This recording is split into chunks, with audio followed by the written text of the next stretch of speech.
오늘 말씀의 제목은 주 예수 그리스도의 은혜가 심령에입니다. 다시 한번 주 예수 그리스도의 은혜가 심령에. 제가 더 큰 아멘을 유도한 건 아닌데 왜냐면 이렇게 제목을 한 번 읽어주고 들어가는 거랑 두 번 읽어주고 들어가는 거랑 메시지를 이제 다시 들으시는 때 있잖아요. 그때 이렇게 입력되는 게 달라요. 그래서 제가 항상 주일 때는 두 번씩 읽고 들어갑니다. 네, 여러분들도 좀 인지하셨으면 좋겠어요. 오늘 드디어 빌립보서 마지막 본문입니다. 혹시 빌립보서 저희가 이 4장까지 오는데 몇 번째인지 아시는 분 있으실까요? 숫자로. 네, 네. 24하면 썸네일을 만드신 분이 뭐 당연히 이 24번째를 뒤에 적으니까 알 수밖에 없고 대답을 하신 분이 없네요. 네, 네. 아, 그쵸. 뭐 10을 넘어가는 순간 많다, 뭐 길다, 뭐 이 정도로 보시면 되는데요. 어, 빌립보서를 처음 시작할 때와 지금 마무리하는 이 시점에서 여러분 이 빌립보서에 나오는 중요 본문들 외에도 여러분들 개개인에게는 교회 그리고 성도라는 기도 제목이 여러분들에게 생기셨으면 좋겠습니다. 바울 서신 마지막 오늘 이 빌립보서 4장을 보시면 뭐라고 말하고 있냐? 4장 20절 말씀. 하나님 곧 우리 아버지께 세세무궁하도록 영광을 돌릴지어다. 아멘. 우리는 좋은 일이 생길 때 하나님께 영광이라는 표현을 쓰는 걸 보게 됩니다.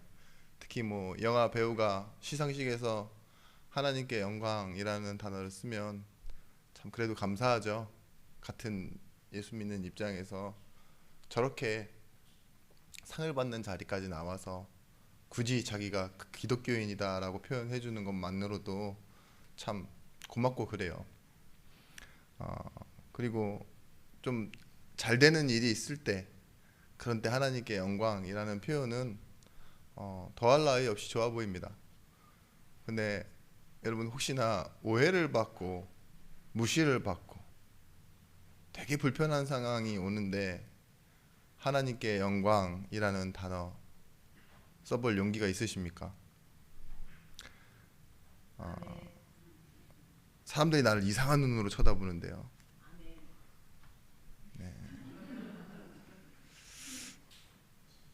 참 그래요. 저런 분이 계셔서 믿음이 있다.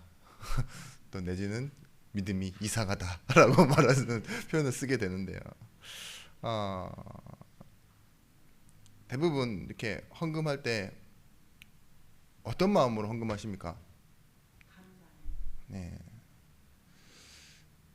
하나님께 영광이라는 그 의식을 가지고 해보신 적 있으세요? 헌금할 때? 물론 큰 돈이 생겨서 너무 생겨서 야, 이 정도는 당연히 드려야지 하면서 하나님께 영광 이렇게 쓰는 그런 여유 있는 헌금 말고요. 내가 빠듯해요. 빠듯한데 그 빠듯한 가운데서도 이 뭐랄까요? 체면도 있고 이제껏 해왔던 것도 있고 힘 상황이 전보다 좀 안 좋은 상황이지만 그런 때 그래도 하나님께 영광 이런 의미 말고 진짜 하나님께 영광 되길 바라면서 헌금하신 적 있으십니까? 저는 몇 번은 있었던 것 같은데 뚜렷한 의미는 아니었던 것 같아요. 왜냐? 제 의식 자체에 하나님의 영광이라는 그 단어와 의미가 확실하게 박혀 있을 때가 아니거든요. 그죠? 어, 오늘 바울이 이 로마 감옥에 갇혀서 빌립보 교회가 보내온 헌금 에바브로디도를 통해 그리고 그 받은 헌금을 감사하며 에바브로디도가 돌아갈 때 이 편지를 같이 함께 써서 돌려보냈던 겁니다. 그리고 이 편지의 중심된 내용이 뭐냐? 은혜와 영광. 그리고 내게 능력 주시는 자 안에 있을 때 나뿐만 아니라 우리는 모든 것을 감당할 수 있는 사람이 되고 그 감당함으로 많은 사람을 풍족하게 할 수 있는 사람. 나는 자족하고 너희는 풍족하길 바란다. 모든 것은 하나님께 영광이 되길 바란다 라는 결론으로 이 빌립보서가 마무리되어집니다. 바울은 헌금에 대한 얘기를 여러 번 하는데요. 특히 빌립보 교회에. 그런데 다른 교회에 편지하는 내용을 볼 때도요. 연보라는 헌금, 그죠? 자기 내에서 걷어서 운영하는 헌금 말고 교회가 교회를 돕는 헌금을 하는 그런 교회는 빌립보 교회밖에 없었다라고 얘기하면서 고린도 후서에 고린도 교회에 보낸 편지에 이런 빌립보 교회에 대한 정보가 있습니다. 환난의 많은 시련 가운데서 그들의 넘치는 기쁨과 극심한 가난이 그들의 풍성한 연보를 넘치도록 하게 하였느니라. 상황 설명 어떻게 하느냐? 환난이 있고 많은 시련이 있는데 거기에 극심한 가난까지 겹쳐져 있는 빌립보 교회가 오히려 뭐 했다고요? 풍성한 연보를 넘치도록 하게 하였느니라. 빌립보 교회를 이렇게 소개하고 있습니다. 저는 왜 그렇다고 생각하느냐? 바울이 빌립보 교회에 전한 메시지는요. 내게 능력 주시는 자 안에서 내가 모든 것을 감당할 수 있느니라. 그 메시지를 받은 교회가 빌립보 교회잖아요. 극심한 가난과 많은 시련과 환난이 있어도요. 빌립보 교회는요. 다른 교회가 하지 못하는 일들을 감당해냈습니다. 우리가 잘 알고 있는 고린도 교회나 이 골로새 교회 같은 교회, 에베소 교회 이런 교회는 풍성한 교회예요. 배운 사람도 많고 많은 지식과 많은 재물이 있음에도 오히려 더 많은 문제가 있는 교회들. 그런데 빌립보 교회는 사실 뭐죠? 사람들 간에 갈등이 있었다고 하지만 사람을 살리는 교회였고 이방인들이 많은 교회였지만 뭐예요? 든든히 서가는 사랑하는 교회였습니다. 우리 교회도 이렇게 되어졌죠. 이미 되어졌습니다. 되어졌는데 확인하는 시간이에요. 여러분 귀가 아프게 듣고 답답할 정도로 많이 듣는 얘기가 뭐냐? 교회 안에서 사랑하랍니다. 헌신하라는 말이 아니에요. 사랑하라는 말을 더 많이 들어요. 그런데 우리가 이 사랑함을 가지고 무엇을 해야 되느냐? 오늘 말씀의 주제가 그렇습니다. 하나님의 영광.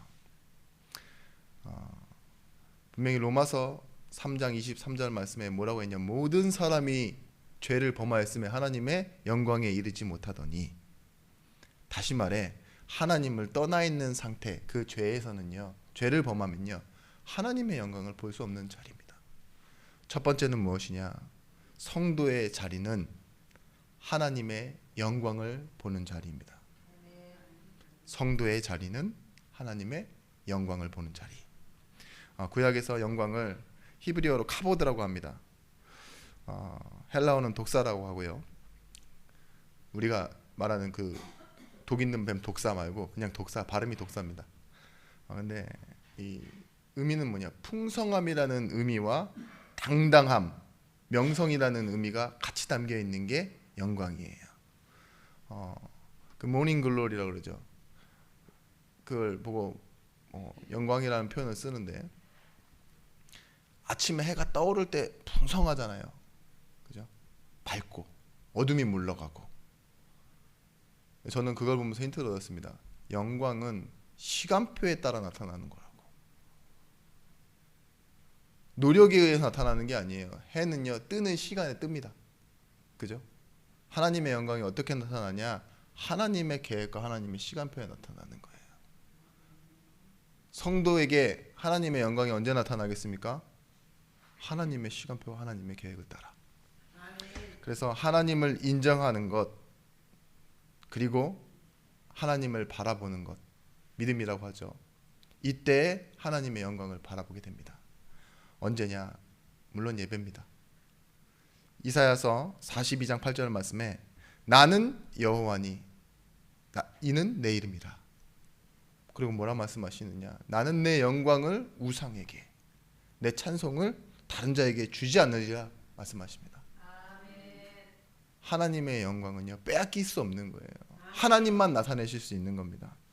그래서 우리가 이 하나님의 영예와 존경과 하나님의 지위, 하나님만 가지고 계신 것, 그걸 하나님께 돌려드립니다 라고 말하는 게 뭐냐? 예배예요.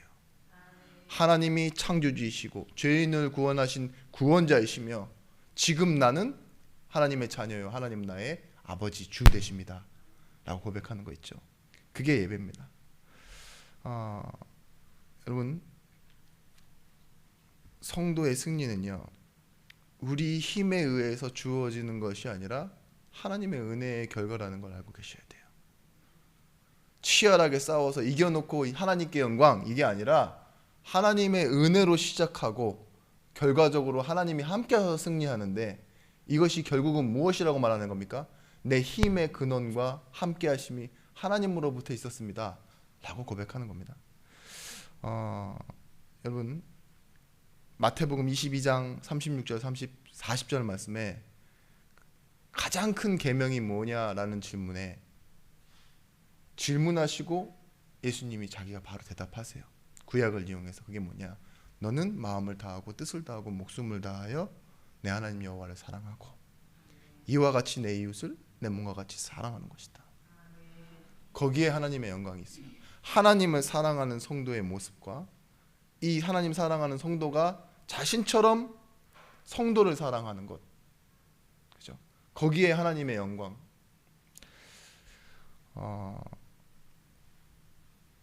어떤 사람은 복을 받고 이 욕심을 채우고 두려움을 피하고 또 다른 종교와 비교하고 이런 것이 기독교인의 삶이라고 좀 착각하고 오해하시는 분들이 있는데요. 어떤 사모님이세요. 목사님의 부인인 사모님이 자기 손녀를 불러놓고 4살짜리 손녀에게 이렇게 물어봤습니다. 이 세상에서 누가 제일 좋아? 이렇게 말했는데 이 손녀의 대답이 진짜 웃긴 거예요. 엄마는 아빠라고 해야 되는데 할아버지라고 대답하는 거예요. 그러니까 뭔가 할머니는 기대감이 생기잖아요. 그래, 최소한 5위 안에는 들어갈 수 있겠다 이런 생각에, 그러면 그 다음은 누가 좋아? 그러니까 할아버지 이러는 거예요. 아니, 할아버지 말고 다른 사람 누가 좋냐고 그 다음 그렇게 물어보니 아이가 울어버리더래요. 다른 건 없대요. 잘 생각해봐 얘기하니까 그 우는 아이한테도 잘 생각해봐 이렇게 얘기하는 그 할머니의 그 미련. 근데 그 아이의 속마음은 이렇게 표현될 수 있습니다. 내 마음은 나눌 수가 없어. 오직 할아버지. 이걸 보고 뭐라 하느냐? 성경적인 단어로 종교개혁이라고 합니다. 뭐냐? 오직 복음만 사랑하는 거 있죠. 복음 외엔 다른 게 될 수 없는 거. 1순위, 2순위, 3순위 막 단계별로 나누지 않는 거. 하나님의 거룩하심, 그리고 이 거룩하심, 구별되어짐이 결국은 뭐냐? 나눠지지 않고 이웃에게로 그대로 옮겨지는 것 있죠. 그것이 마음을 다해서 여호와를 사랑한 결과래요. 내 주변에 만약에 여러분 성도가 사랑되어지지 않는다라는 건 정비례하는 겁니다. 내가 하나님을 사랑하지 않는 거예요. 제가 그래서 이 모양이 꼴인가 봅니다. 저는 사랑을 많이 받는데 사랑을 잘 못하는 것 같아요. 미숙한 저를 위해서 많이 기도해 주세요. 다윗이 왕의 자리에서 범죄했을 때를 보고 나단 선지자가 와서 얘기하죠. 이 일로 말미암아 여호와의 원수가 크게 비방할 거리를 얻었으니 당신을 낳은 아이가 반드시 죽을 것이다. 다윗이 왕이 되고 나서 자기가 왕이 된 이유를 잃어버린 게 아닌데 실수를 한 거죠. 근데 다윗이 이 다음에 무엇을 하느냐? 성전 건축을 준비합니다. 죄를 지었지만 성전 건축을 준비해요. 알고 있었어요. 다윗이 왕이 된 이유를 알았어요. 기름 부음을 받았을 때 자기가 목동임에도 불구하고, 아직 왕이 살아있고 목동임에도 불구하고 자격 없는 나를 불러서 뭐라고 했냐? 기름을 붓고 왕이 될 거라고. 이 지난 수요 예배 때 말씀드렸죠. 기름 부음의 의미가 무엇인지. 하나님이 선택하셨고 하나님이 이루어 가신다는 의미잖아요. 성도는 그렇습니다. 기름 부음 받은 삶을 사는 거예요. 하나님이 선택하여 부르신. 근데 말 그대로 다윗이 계속 도망하는 삶을 살지만 하나님의 계획대로 왕이 되었습니다. 그리고 뭐하죠? 이 회막에 있는 언약궤를 가져다가 성전 건축을 준비하죠. 우리가 시간과 젊음은 아니더라도 이제 남아있는 삶, 지식, 알고 있는 것, 가진 재산, 그리고 남은 힘을 어디다 사용해야 되겠습니까? 잘 생각해 보십시오. 남들이 하는 것만큼 평균 맞추려고 계속 사실 겁니까? 우리 인생의 목적이 고작 수명 연장이나 노후 준비겠습니까? 지금 20대 꿈이 다 어디로 맞춰져 있는 줄 아세요? 노후 준비예요. 20대면 아직 시작이잖아요. 그죠? 10대도 아직 시작인데 꿈을 뭘 준비하느냐? 죽기 직전에 뭘 해야 될지를 준비하고 있다니까요. 많이 벌어서, 많이 배워서, 하고 싶은 일을 하다가도 못하게 되면 그때를 준비하고 있는데, 여러분, 하나님은 우리를 어떻게 만들어 놓으셨냐? 처음 만드실 때부터 하나님의 형상대로 만들어 놓으셨어요.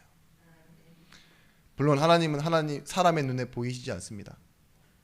그리고 그 하나님이 하시는 일도 눈에 보이시지 않지만 우리 가운데 나타내시기를 원해요. 시편 19편 1절 말씀에 하늘이 하나님의 영광을 선포하고 궁창이 그의 손으로 하신 일을 나타내는도다. 이 뭐예요? 하늘과 궁창은 만들어져 있는 건데 다 하나님의 일을 나타내고 있대요. 로마서 1장 20절 말씀, 창세로부터 그의 보이지 아니하는 것들 곧 그의 영원하신 능력과 신성이 그가 만드신 만물에 분명히 보여 알려졌나니 그러므로 그들이 핑계하지 못할지니라. 이 모든 것에 하나님의 손길이 있습니다. 근데 이 손길을 바라보며 살아가는 성도의 눈은 어디에 있어야 되겠습니까?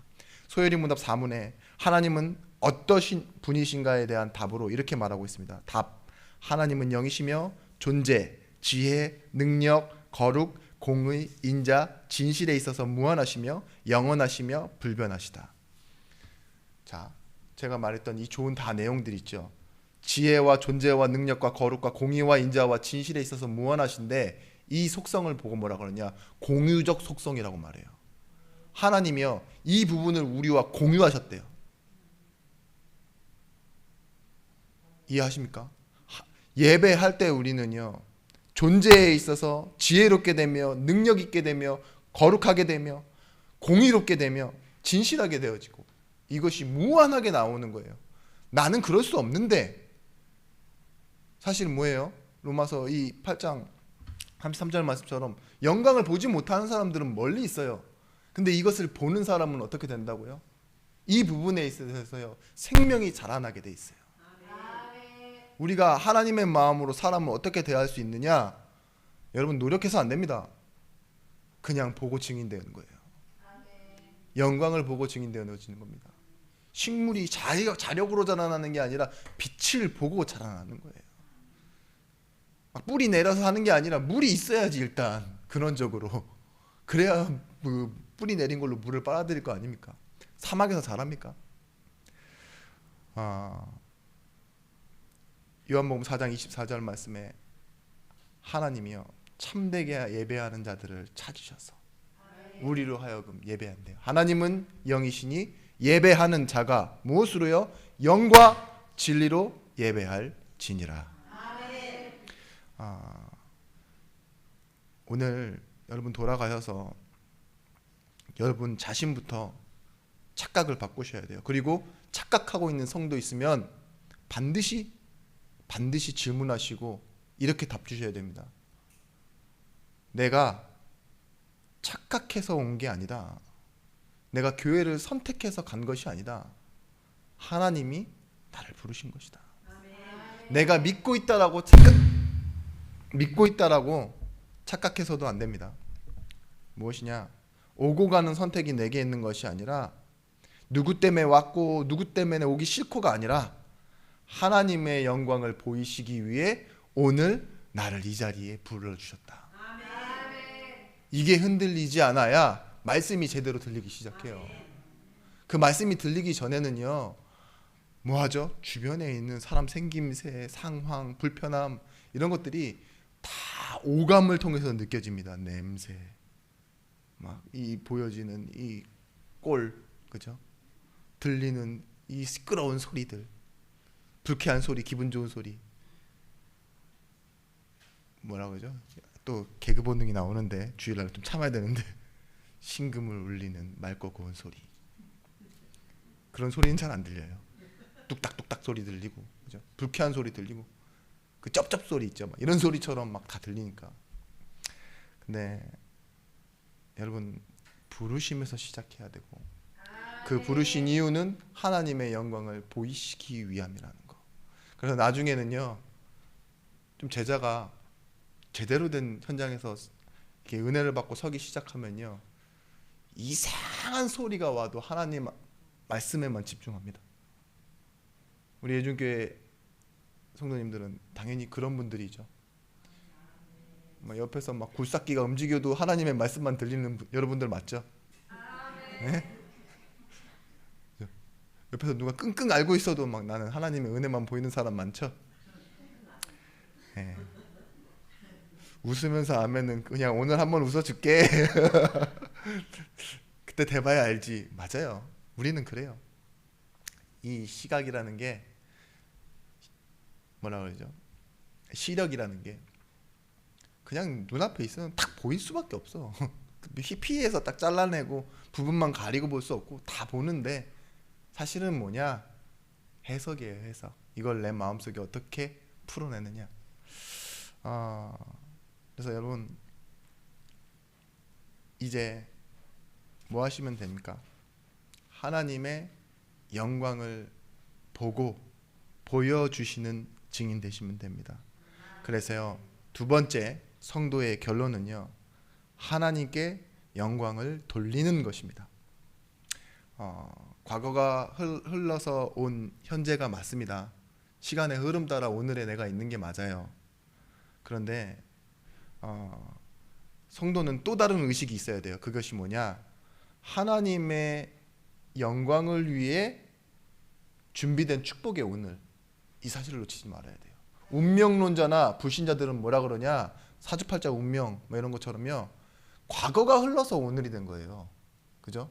그 실수가 오늘의 결과가 됐고, 그 잘한 것이 오늘의 결과가 된 게 맞아요. 근데 요셉처럼요, 오늘은 어떤 날이냐? 하나님의 계획하심 때문에 내게 와진 오늘. 당신들이 나를 팔았으므로 근심하지 마소서, 한탄하지 마소서 말할 수 있는 거 있죠. 그 이유가 뭐냐? 당신들과 많은 생명을 구원하시기 위해 나를 먼저 보내신 하나님의 계획이 있었다라고 말하잖아요. 나를 해하려고 팔았어도 그 일이라도 하나님은 그 끝을 선으로 바꾼다. 나는 그 일을 겪었지만 하나님은 인과관계에 의해서 일하시는 분이 아니라 어떤 하나님이냐? 하나님의 계획을 가지고 일하시는 분이다. 여러분, 그 유명한 음악가 중에 요한 세바스찬 바흐, 조지 프레드릭 핸델, 크리스토퍼 그라프너, 이런 사람들 그 마지막에 시그니처가 있어요. 그게 뭐냐? SDG라고 적어놔요. 악보 끝에. 왜 SDG라고 적어놓냐? 솔리데오 글로리아, 이 뜻이에요. 솔리데오 글로리아. 모든 것은 다 하나님께 영광. 여러분, 그 얘기를 들으니까 뭔가, 여러분, 우리도 서명하잖아요. 가끔 서명해야 될 때 있죠. 도장 찍거나. 그때 생각나셨으면 좋겠어요. 모든 것은 하나님께 영광.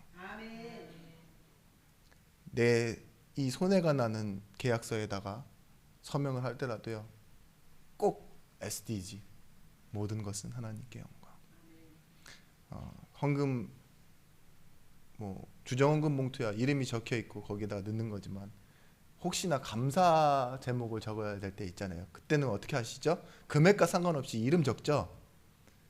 그 이름 적을 때요, 꼭 생각하세요. 하나님께 영광.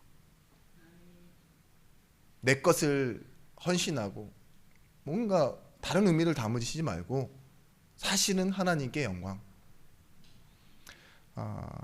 빌립보서 1장 21절 말씀에 유익한 것 이렇게 얘기해 놨습니다. 나의 간절한 기대와 소망을 따라 아무 일에든지 부끄러워하지 아니하고 지금도 전과 같이 온전히 담대하여 살든지 죽든지 내 몸에서 그리스도가 존귀하게 되게 하려 하나니. 이는 내게 사는 것이 그리스도니 죽는 것도 유익하니라. 여러분, 죽는 것은 마침표고 끝이고 절망이라고 말하는 세상인데요. 죽는 것이 가장 두려운 일이잖아요. 근데 바울은 뭐라고 얘기하냐? 유익하대요. 하나님의 영광이라면. 내게 사는 것이 그리스도래요. 다른 결론이 있습니다. 그것이 뭐냐? 잘 되는 것도 하나님께 영광이지만 내가 잘 되는 걸 이미 선택하지 않았어요. 바울은 뭐예요? 안 되는 것, 포기한 것을 가지고 뭐라고 말하느냐? 하나님께 영광. 내가 내 권한을 다 사용하지 아니한다 이랬어요. 내 권리를 다 받지 아니하고 오히려 내가 스스로 일하고 벌었다. 바울이 이렇게 하죠. 그리고 나는 자족하고 이것을 가지고 너희는 풍족하길 바란다. 내게 능력 주시는 자 안에서 내가 모든 것을 할 수 있다. 바울에게 있는 기준이 뭐냐? 사람들이 말하는 옳고 그른 것, 좋은 것과 나쁜 것, 힘의 논리, 많은 사람들의 다수와 평균, 이걸 따라가지 않아요. 하나님께서 원하시는 것이 무엇이냐? 그 영광, 그걸 따라가다 보니 바울에게는 다른 기준이 있는 거예요. 우리는 이것 가지고 싸우고 이것 가지고 갈등하고 결국은 누워서도 잠 못 자면 생각하는 게 뭐냐? 내가 맞는데? 이 생각을 하면서 잠들잖아요. 잠 못 들고. 그죠? 누군 틀렸다라고 생각하고 누군 모자라다 생각하고 나는 왜 이럴까 생각하는데 그 기준에 매여 있는 것이 아닙니다. 하나님께 영광. 그래서 자기 아픈 이 육신의 연약함을 가지고도 뭐래요? 은혜가 족하다. 그러니까 뭐가 머문대요? 하나님의 능력이 내게 머물게 하는 것이다. 은혜가 족하면요 능력이 내게 머무는 거래요. 이 약함도. 여러분 고린도전서 10장 31절 말씀. 그런즉 너희가 먹든지 마시든지 무엇을 하든지 다 하나님의 영광을 위하여 하라. 이런 말은 딱 예상했습니다. 아멘. 왜일까요? 무엇을 먹든지 마시든지 다 자기가 먹고 싶은 거 먹을 거고, 그죠? 마시고 싶은 거 마실 텐데. 여러분 잘 생각해 보세요. 먹는다라는 의미랑 마신다는 의미가 별로 신중한 개념 자체가 아닙니다. 그죠? 먹는다라는 의미는 배고파서 먹는 거고, 그죠?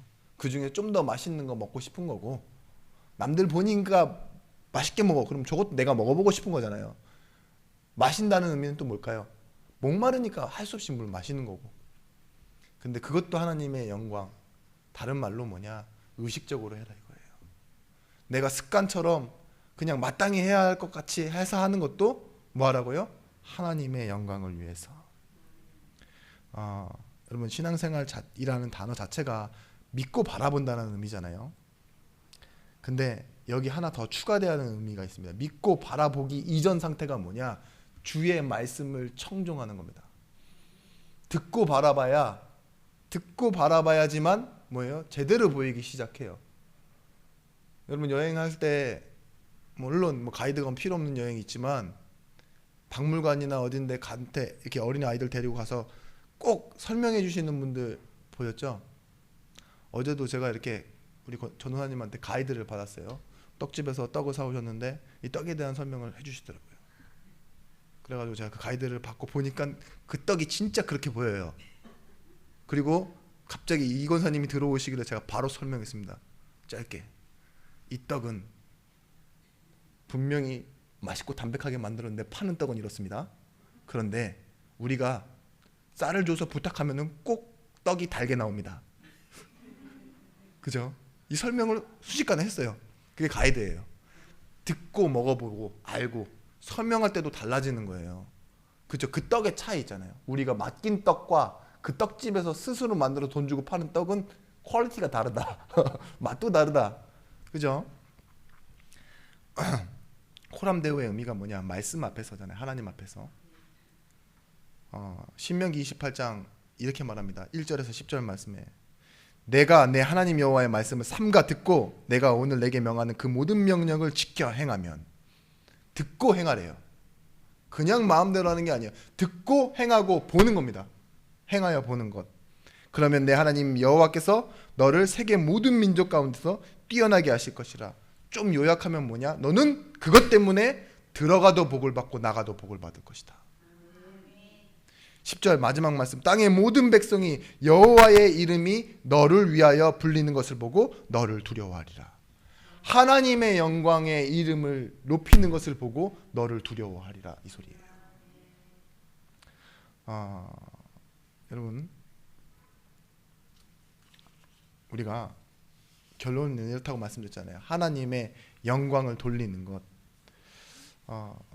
우리가 진짜 하나님의 영광을 돌리면서 살아간다는 의미는요, 잘된 일만 그렇다는 게 아니에요. 하나님께 맡기는 거예요. 내가 할 수 있는 일은 내가 하고 안 되는 것만 하나님께 맡기는 게 아니라 모든 것을 하나님께 맡기는 겁니다. 그리고 하나님이 내게 맡기셨다라고 생각하는 거예요. 다 떠넘기는 게 아니라 하나님이 이 일을 내게 감당하게 하시는 거라고 생각하는 겁니다. 이 일을 통해 하나님 계획하신 일이 있다고. 은혜는 모든 시작인 동시에 결론입니다. 수요일 날도 말씀드렸지만 말씀이 성취되어지는데요. 말씀이 성취되어지는 그 시간 이전에 가장 중요한 게 뭐예요? 말씀이 선포되어지는 거라고. 선포되어져야 성취되어질 거 아닙니까? 그 두 개가 같이 있는데 그게 어디라고요? 예배. 마찬가지입니다. 하나님이 일하시는 방법이 뭐냐? 은혜 받을 자에게 은혜를 주시고요. 그 은혜를 아는 사람을 통해 하나님 영광 받으세요. 그래서 우리 로마서 나갈 때 이렇게 말씀드렸어요. 은혜가 가르치는 한 가지 결론이 있습니다. 은혜는 가르치는 결론이 한 가지라고요. 근데 은혜의 반대말은 뭐라 했죠? 보상이라고 말씀드렸죠. 거래고. 은혜는 값없이 받은 건데 보상은 내가 해서 받은 거죠. 그 결론은요, 수많은 것들을 향하게 돼 있어요. 은혜는 뭘 가르치고 있느냐? 하나님의 영광. 힘을 얻으라고 말씀드렸습니다.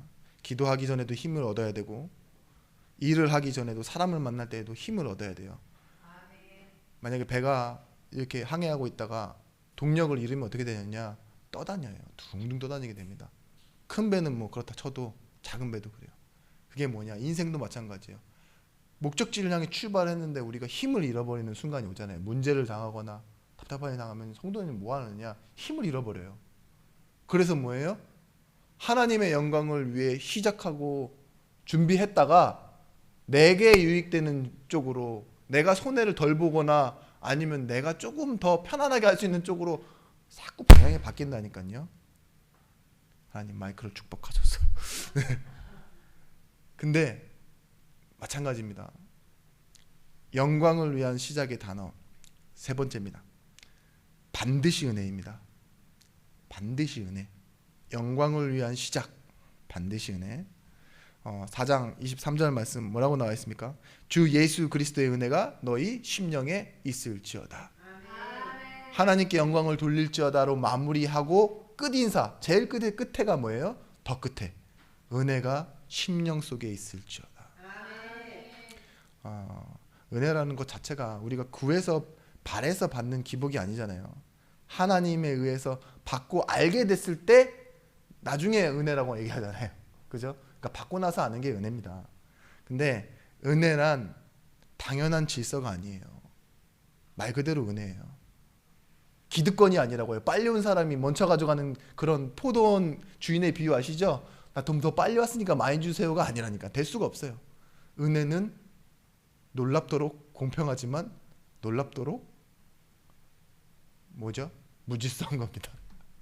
누가 먼저가 없고 더 달라 해서 구할 수도 없고,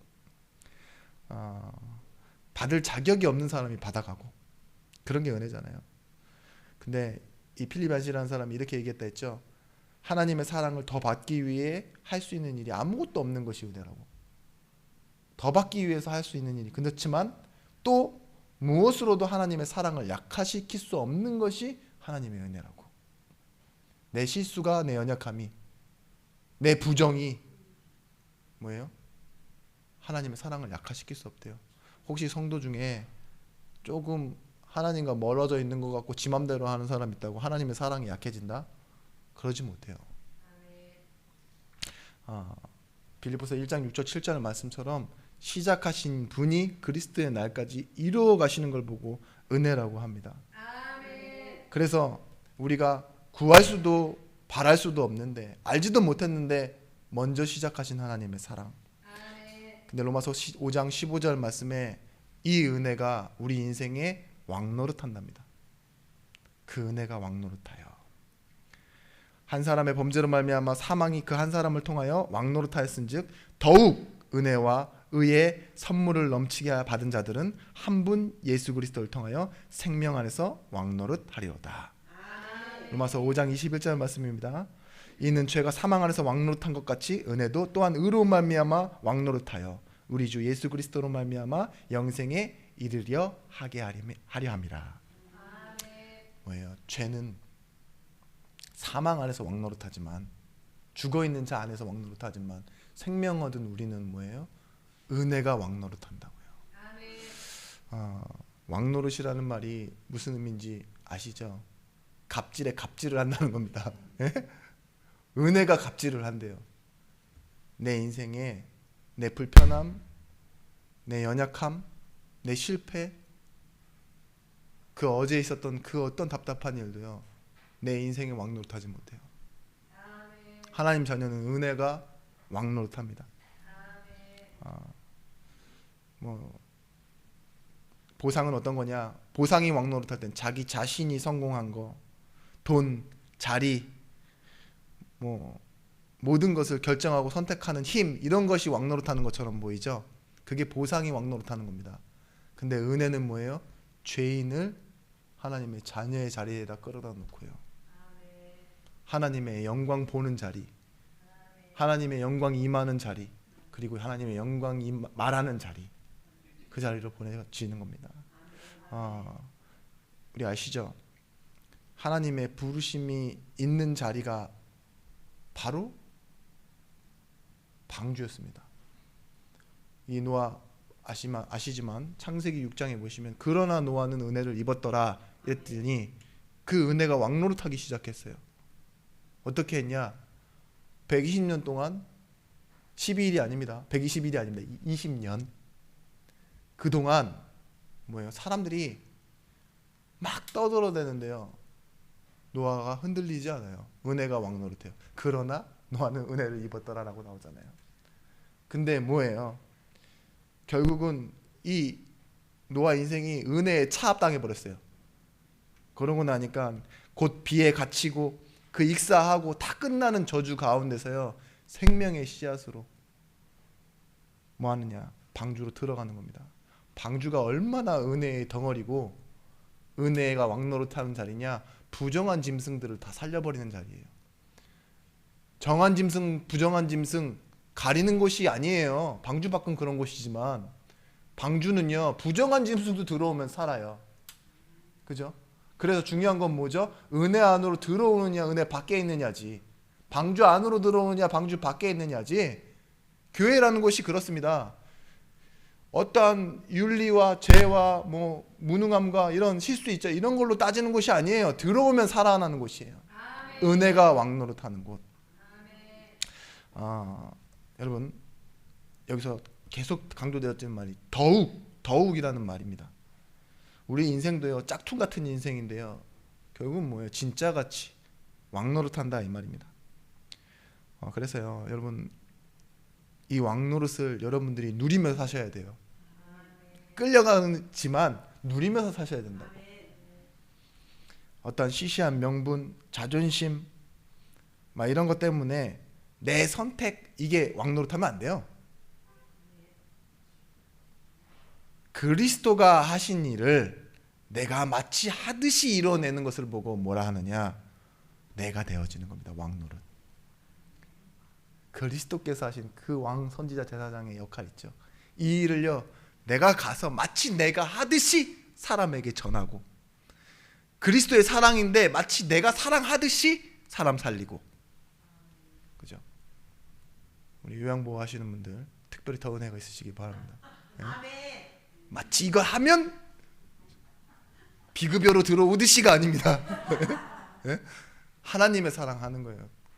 덕분에 돈도 받으니까 다행이겠지만, 예. 은혜를 다른 말로 뭐라 한다 했죠? 인지의 능력이라고 했습니다. 은혜가 있는 사람은 하나님을 알아요. 그러니까 교회 다니는데 성경 백독 천독해도, 백독 천독은 제가 좀 오버한 것 같습니다. 3독 정도 해도 예? 은혜가 없으면 하나님 몰라요. 자기 나름대로 자기를 알지. 자기를 위해서 하나님 믿지. 근데 은혜 있는 사람은 뭐예요?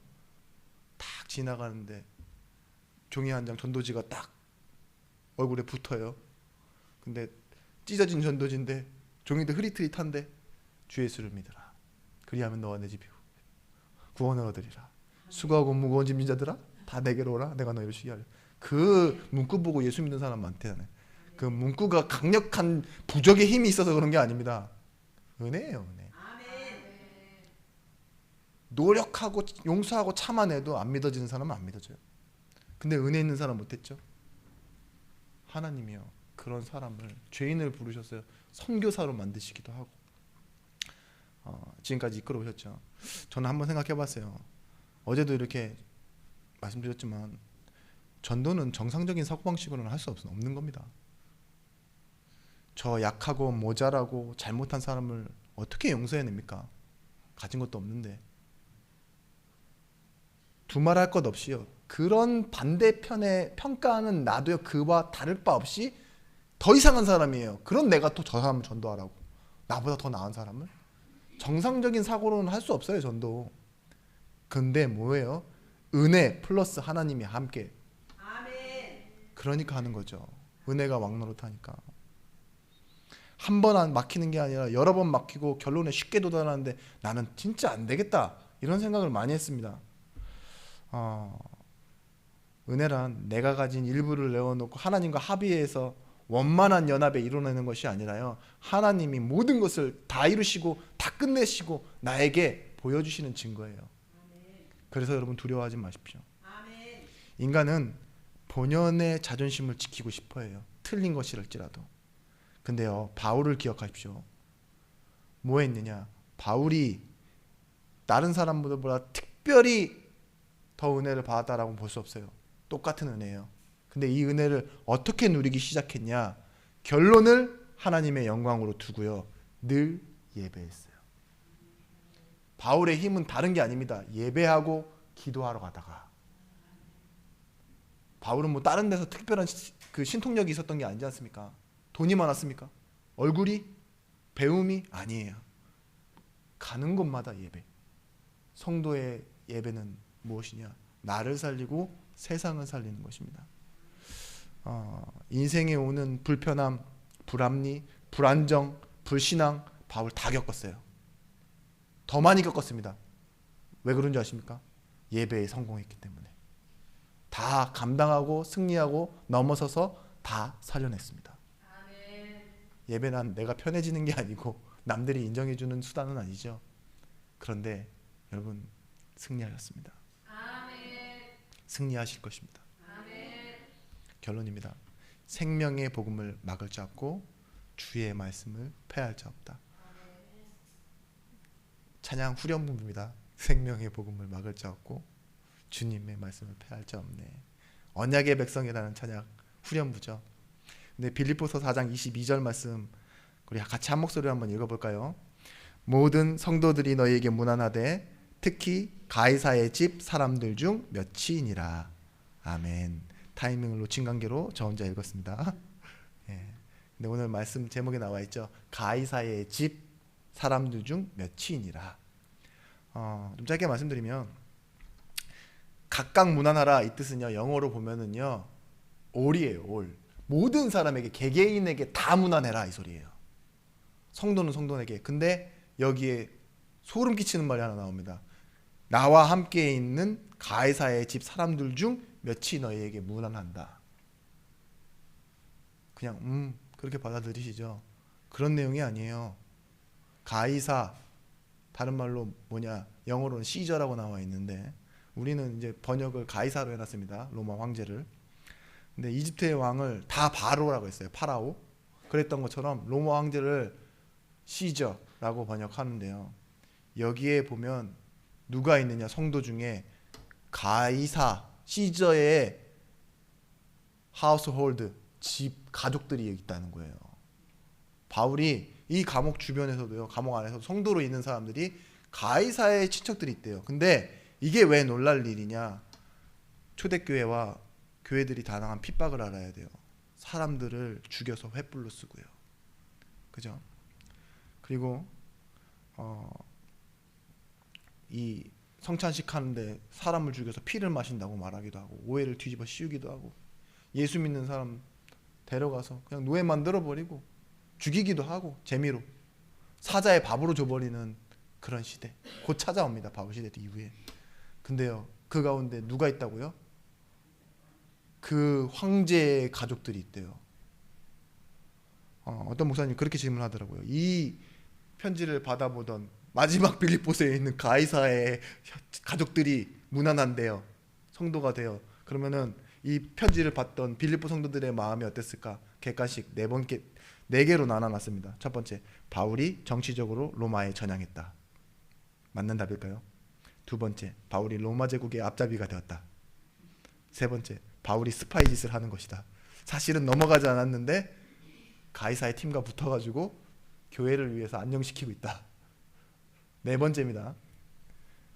복음을 핍박하는 로마 정부라도 복음의 능력은 황제 집안 안에도 변화시키는 능력이 있다. 네, 맞아요. 빌립보 교회는 힘을 얻었을 거래요. 지금 연약하고 슬프고 갈 곳 없는 사람들만 오는 교회가 아니라요, 하나님의 능력이라면 실제 황제의 가족들이라도요 복음을 받아요. 제가 이전에도 한번 말씀드린 적 있죠. 바울 시대의 복음은요, 우리랑 좀 다르게 위에서부터 내려왔습니다. 그래서 콘스탄티누스 황제 때 이 국교가 되어질 수 있었던 게, 평민들이 복음을 알았던 게 아니라 귀족들이 먼저 복음을 알았어요. 왕족들이. 전혀 다른 방향이죠. 우리가 생각하는 원리가 아닙니다. 여러분, 하나님의 계획이라면 어디든지 갈 수 있는 겁니다. 땅끝까지 간다 했죠. 사도행전 1장 8절 말씀에. 그때 뭐 주신다 했습니까? 온 유대와 사마리아와 땅끝까지 이르러 내 증인이 되리라. 근데 성령이 너희에게 임하면 권능을 받고. 우리 은혜 안에 뭐가 있어요? 은혜인 성령 그리고 권능이 있습니다. 그래서 땅끝까지 가실 수 있는 거예요. 여러분, 모든 것엔 하나님의 시간표가 있음을 인정하십시오. 생명의 복음은 막을 자 없고 주님의 말씀은 패할 자 없습니다. 내가 진실로 진실로 너희에게 이르노니 내 말을 듣고 나 보내신 이를 믿는 자는 영생을 얻었고 심판에 이르지 아니하나니 사망에서 생명으로 옮겼느니라. 끝났어요. 사망에서 생명으로 옮겨진 우리입니다. 이 찬송가, 이 나 어느 곳에 있든지라는 찬양 아시죠? 내 심령 안에 하나님의 은혜가 있다면요, 나 어느 곳에 있든지 뭐라고 고백하셔야 되느냐? 늘 마음이 편하다. 내 마음에 솟는 영생수 한없이 흐르니 목마름 다시 없으며 늘 평안하도다. 저는 참 이 내용이 와닿아요. 낭만적이에요. 악한 죄 파도가 많으나 뭐래요? 내 마음이 늘 편안해. 악한 죄 파도는 뭐냐? 권사님, 악한 죄 파도가 뭘까요? 눈앞에까지 왔다가 다시 돌아가는 게 파도예요. 악한 죄 파도. 그게 낭만 아니겠습니까? 네? 눈앞에까지 달려왔다가 그냥 다시 물러가는 파도. 그게 악한 죄 파도. 우리에게 그런 때가 많이 있습니다. 이 모택동 문화혁명 때 1966년에서 77년, 11년에서 12년 사이에 중국이 모든 기독교인들을 다 핍박하기 시작했어요. 교회들 한 7,000개가 넘는 교회가 다 사라졌습니다. 그리고 그 교회가 세워놓은 학교, 대학도 20개나 됐는데 몰수 또는 병합되어져 버렸어요. 그래서 교회들은 없어졌다고 봤어요. 선교사들은 다 추방되고.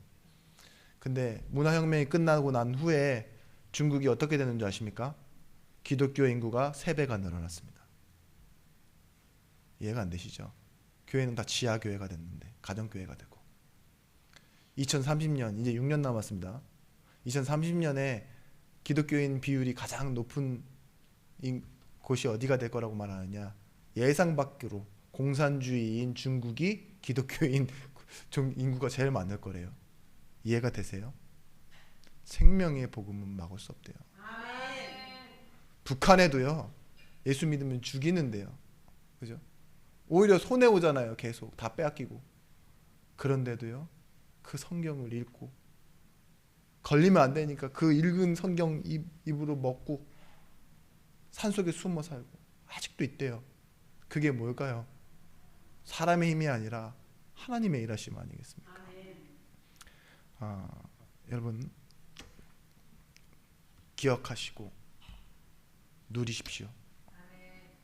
하나님의 은혜 보이지 않는 내 심령, 마음과 영에 담겨져 있지만 이걸 보고 성경에서 뭐라고 해요? 인치셨다고요. 하나님이요. 이걸 통해 하나님 일하십니다. 하나님의 일을 하세요. 오늘 말씀이 여러분 인생에 또 답이 되고 또 전달할 힘이 되었으면 좋겠습니다. 기도하시겠습니다. 하나님의 성령이 우리 성도들의 심령을 붙잡아 주시고 이 심령 안에서 일하신 하나님이 우리 환경 속에서 실제 응답이 되어지며 누림이 되어지도록 역사하여 주시옵소서. 예수 그리스도의 이름으로 기도드립니다. 아멘.